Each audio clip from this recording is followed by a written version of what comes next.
네, 사회를 뜨겁게 달군 이슈를 따라보는 양변의 이열지열 시간입니다. 한 60일 전이었습니다. 윤석열 전 총장이 사임한 이후에 공석이었던 새 검찰총장 자리. 여기에 문재인 대통령이 어제 오후에 김오수 전 법무부 차관을 후보로 지명을 했습니다. 이 내용 양지열 변호사와 함께 알아보겠습니다. 어서 오세요. 네, 안녕하세요. 예.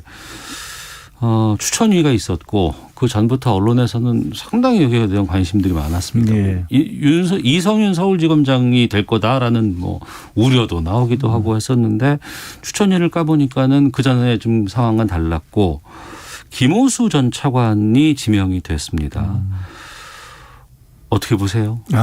글쎄요. 일단 박범계 장관이 이제 추천이 구성됐을 때 이제 하기 전에 누구 어떤 사람을 검찰총장으로 지금 제청할 것인가라는 얘기를 이제 기자들이 물어봤을 때 이제 대통령의 국정 철학을 잘 이해하는 사람이라는 얘기를 했다가 이게 무슨 친정부 성향이라는 거 아니냐. 예, 어떻게 그걸 대놓고 얘기할 수 있냐는 식의 얘기들을 했단 말이에요. 근데 저는 그런 얘기들이 일부 이제 정치권, 야권은 물론 여권에서도 일부 나왔었고 언론에서도 그런 부분을 좀 꼬집긴 했었는데 반대로 뒤집어서 그러면 대통령이 어떻게 보면 국정을 책임지고 있는 입장에서 대통령과 반하는 사람을 뽑으라는 얘기인가?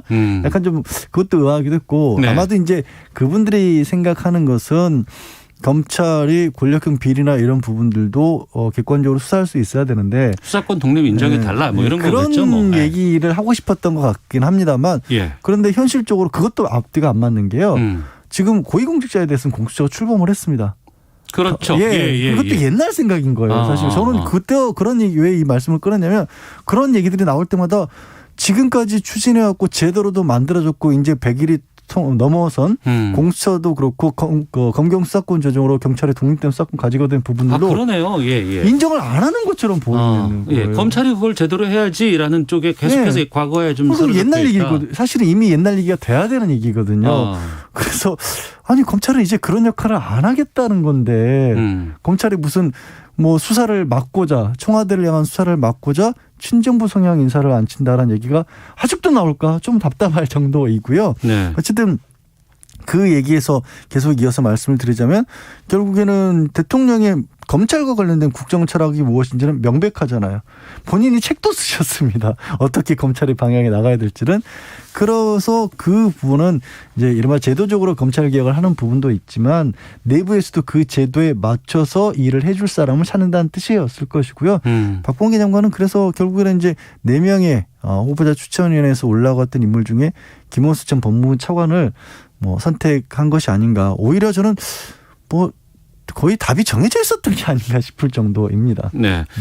김오수 전 법무부 차관은 어떤 분이에요? 다른 어떤 경력 법무연수원장도 지냈고요. 대검에서 형사부장도 지냈었고 당연히 검찰 내에서는 고위직을 거쳤고 윤석열 총장보다도 기수가 3기수 높습니다. 그리고 박상기 전 법무부 장관 시험부터 박상기, 조국, 추미애 법무부 장관을 보좌를 했기 때문에 법무부 차관을 지내면서 이거는 여기에 제일 중요한 의미가 들어있다라고 저는 보는데요. 다른 게 아니라 법무부에서 검찰개혁을 추진을 했었죠. 그러고 검찰개혁 관련해서 검찰과 물론 이제 행정안전부도 같이 경찰 같은 경우는 개입을 하긴 했지만 바꿔야 될 검찰의 모습에 대해서 틀을 잡는데 아무래도 법무부 장관들과 같이 호흡을 맞췄던 분이니까 지금은 제도적으로는 어느 정도 만들어졌지만 검찰 내부에서 해야 될 일이 분명히 있거든요. 지금 사실 보면은 최근에 이제 검찰과 공수처도 또 갈등을 빚었던 게 저희 이 시간에도 한번 다뤘습니다만 김학의 전 법무부 차관 이제 출국 금지와 관련된 사건이 있어서 제2첩 관련해서 또 제2첩 관련해서 검찰이 계속 하는 게 맞냐, 공수처 하는 게 맞냐 이런 게 왜 얘기가 나오냐면요. 공수처 법이 만들어지지만 공수처장이 그 공수처라는 기관을 이끌어가는데 세부 사항을 규칙으로 만들어야 하는 겁니다. 그 부분 아직 못 만들었을까요? 그건 당연한 거예요. 이제 출범했으니까. 검찰도 이 공수처가 출범했기 때문에 현재 검찰청 사무규칙 중에서 거기에 맞춰서 바꿔야 될 부분이 있는 겁니다. 개정할 게 있겠네요. 그렇죠? 진짜. 네, 맞습니다. 그게 다 안 만들어진 거예요. 사실은 윤석열 총장이 이걸 하셨어야 되는데 그걸 다 마무리했는지는 약간 갸웃거려지는 부분이 분명히 있죠. 왜냐하면 끝까지 검찰이 수사권에 있어서 오히려 강조를 했고 바뀐 부분을 받아들여고 하지 않았던 부분이기 때문에 예. 그러면 이 내부 일을 해야 되지 않습니까? 네, 그런 일들을 해야겠죠. 그러니까 공수처 출범 이후에 검찰 내 규칙 개정 네. 이건 공수처 출범에 맞춰서 같이 해야 상황과 같이 함께 그 부분이 중요하지 않을까. 그 경찰과도 맞춰야 될 부분도 있고요. 그러겠네요. 이 부분 좀 여쭤볼게요. 총장 후보 추천위가 이제 4명의 후보를 이제 골랐는데 김호수 지명자가 가장 적은 표를 받았다라는 게 알려졌거든요. 네. 이게 왜 공개가 됐을까? 저도 이유를 모르겠어요. 이게 무슨 상관이 있는 건지 모르겠습니다만 예. 첫 번째로는 그때 14명이 올라갔죠. 예. 14명이 올라갔기 때문에 14명 중에 4명이 뽑힌 거면 적은 표라는 말 자체가 사실 안 맞는 겁니다. 그렇지 않습니까? 예. 그리고 어찌 보면 이 14명에서 후보 자격이 있다라고 해서 1차와 2차 투표를 했고 1차 투표에서 2명 골라내고 그다음에 나머지 분들 중에서 또 2명을 또 뽑은 거기 때문에 주요 후보자 추천 위원들 입장에서 봤을 때는 충분히 자격이 있다라는 분을 뽑은 게 되는 거고요. 네. 그리고 굳이 언론에서 이런 부분을 지적을 한 건 아마도 김호수 전 차관에 대해서 그다지 시선이 곱지는 않은 것 같아요. 어디서요? 뭐 보수적인 어떤 시각에서 봤었을 때 왜냐하면 뭐 아시다시피 지금 검찰개혁과 관련된 부분에 있어서 만약에 신경을 써야 되는 입장이고 검찰에 어떻게 보면은 문재인 대통령의 국정철학이나 검찰개혁과 관련해서 궤를 같이 하는 인물이라면 그동안 검찰에서는 윤석열 전 총장 체계 때는 그 부분에 반했었잖아요. 네. 그러면 당연히 별로 마땅치 않은 그런 인물이죠. 이제 검찰 고위직 중에서 검찰 개혁에 어느 정도 따른다 내지 같이 한다라고 꼽혔던 분들이 이제 김호수 전 법무부 차관이 대표적이고 현재 이제 이성윤 서울중앙지검장도 그렇지 않습니까? 그러니까 김호수 전 차관이 어찌 보면 나머지 인물들보다는 기존의 검찰에 받아들이기에 현재 윤석열 총장까지의 어떤 검찰 체제에서 받아들이기에는 별로 마음에 드는 인물은 아니었을 거라는 거죠. 검찰 내부에서. 그렇죠. 예. 알겠습니다. 윤 전 총장과 비교해 보니까 기수가 3기수가 높다. 네. 이게 어떤 의미인가요? 다른 것보다 그 얘기를 제일 많이 꼽더라고요.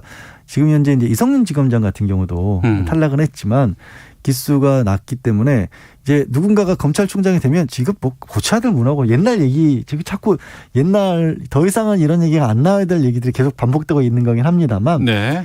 그랬지 않습니까? 같은 기수 누군가가 21기 지금 20기가 됐다 그러면 20기나 21기 정도들은 주르르 옷을 벗는 동기들이 다 옷을 벗고 뭐 이런 거 있어요. 그런 어떤 관례들이 있었죠.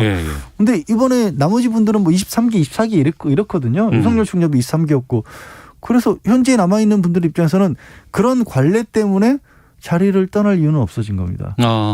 그래서 이성윤 지검장 후보자 추천위원회에 올라가지도 않았지만 어차피 후보자 중에서도 뽑히지도 않았지만 역시 마찬가지로 그냥 그 자리를 위임해도 뭐 특별히 현재까지 어떤 검찰이 해왔던 것에 비춰봤을 때 어긋날 필요는 없는 그런 상황인 거죠. 네. 윤 전 총장이 후보자로 지명이 됐을 때 그때 여론이 상당히 뭐 특히 진보 쪽에서는 환영한다. 네. 아유 역시 인사가 이렇구나라고 했던 기억이 납니다. 그런데 퇴임할 때 상황은 완전히 달라져 버렸어요. 네. 물론 이제 그 검찰의 기득권이라든가 이런 것들 또 검찰의 입장에서의 어떤 시각은 또 다르다고는 합니다만 이 김호수 검찰은 어떤 부분에 우리가 좀 주목을 해봐야 될까요? 글쎄요. 뭐 알 수야 없죠. 윤 전 총장도 그렇게 되리라고 누가 알았겠습니까마는 김호수 차관 같은 경우는 그 전 차관 이제 후보자라고 불러야겠네요. 네네. 후보자 같은 경우에는 말씀드린 것처럼 기존에 해왔던 본인의 일이 있기 때문에 본인이 들어와서 그걸 뒤집을 수는 없을 거 아니에요. 최소한. 네. 저는 그렇게는 이거는 윤 전 총장 때하고는 상황이 좀 많이 다르지 않을까. 그리고 이제 윤 전 총장 때는 상당히 파격적인 인사였었고 특히 그때 한때 이제 또 비판적인 시각에서는 그러면서 윤 전 총장에게 그 인사권의 상당 부분을 할애해 주면서 이른바 특수통이라고 불리는 윤 전 총장 개통 라인이라고 부르죠. 윤석열 라인이라고 막 라인 불렀잖아요. 예. 그 라인이 대거 진출을 했고 뭐 기수도 파괴해가면서 승진하고 이런 사례도 있었지 않습니까? 그래서 그런 비슷한 일이 반복될 가능성은 이제는 없지 않을까. 하필이면 또 직계라고 할 수 있는 뭐 21기, 22기들은 나갔어요. 없어요 이미 사실. 그렇죠. 예, 예, 이미 예, 예. 23기가 그렇게 총장이 되는 바람에 윤석열 전 총장이 임명될 때 다 네, 나갔으니까 나갔죠. 그러니까 대부분. 김호수 지금 현재의 후보자 입장에서는 그럴 가능성도 별로 없지만 설령 뭐 누군가 뭐 자기 그 주변의 검찰 고위직들 자신들의 뜻에 맞춰서 누군가를 어떤 특별한 일을 하려고 해도 그럴 만한 상황은 아니다. 그럴 만한 상황은 아니기 때문에 본인도 제일 먼저 이제 뽑으신 말씀이 후보자 지명되고 나서 말씀이 검찰 안정화를 시키겠다. 네. 아무래도 지금 뭐 들썩들썩했으니까요. 검찰 안정을 우선적으로 얘기를 하셨던 것도 그런 맥락이 아닐까 싶습니다. 예. 검찰총장은 인사청문회 열어야 되잖아요. 인사청문회 열어야죠. 뭐 주요 쟁점 같은 게 좀 있을까요? 지금까지는 거론이 된 게 딱히 없었고요. 그리고 말씀드린 것처럼 이제 야권에서는 아마 이게 맞는 저는 이렇게 요즘 이제 편향성이라는 얘기가 뭐 법적인 부분 법 쪽에 관해서 마저도 편향성이라는 얘기가 나오는데 네. 말씀드린 어떤 검찰 개혁이라든지 국정 철학에 있어서 궤를 같이 한다고 하면 정치적 편향성이라는 얘기를 또 틀림없이 할 겁니다. 야권에서 그렇게 할 건데요. 그러면 그게 편향이면 반대 방향에서 만약에 그 검찰 개혁에 관해서 동조하지 않는 것도 다른 반대 시각에서 보면 어차피 그것도 편향인 거거든요. 네네. 그래서 요즘에 이렇게 편향이란 말이 좀 남용되는 게 아닌가 하는 생각은 듭니다만 일단 그 부분을 가장 크게 아마 야권에서는 뭐 얘기를 하겠죠. 예. 검찰총장의 임기가 2년이잖아요. 예. 그러니까 현 정부에는 이제 임기가 1년이 채 남지 않은 상황인데 이 부분이 변수가 되거나 뭐 이러지는 않겠죠? 그 부분은 그래서 이제 오히려 그래서 정권 이한 게 혹시 과거에 있었던 뭐 힘이 뭐 빠지고 나서 검찰이 등을 돌린다거나 네네. 이런 일이 반복될 가능성은 좀 낮아졌다라고 봐야겠죠. 그리고 말씀드린 것처럼 이제는 수사권 자체가 네네. 수사권 자체가 일단은 검찰에게 있지 않아요. 그 고위공직자에 관해서는. 예. 그 부분을 자꾸 간과하는 언론에서도 저는 이해가 안 가는 기자분들이 기사 쓰시면서도 이젠 그 수사권은 공수처에 있는데 왜 자꾸 그 얘기를 또 하시는지 잘 모르겠어요. 알겠습니다. 자, 김호수 전 법무부 차관의 검찰총장 지명 여기에 대해서 살펴봤습니다. 양지열 변호사 함께했습니다. 고맙습니다. 네, 고맙습니다. 잠시 후 2부 차차차에서는 친환경차 등장으로 사라지는 배기량 문제, 세금 논란, 그리고 정치화투, 국회에서 진행 중인 인사청문회 상황, 또 새로 꾸려진 여야 지도부에 대한 초선 의원들의 입장 들어보도록 하겠습니다. 2부로 가겠습니다.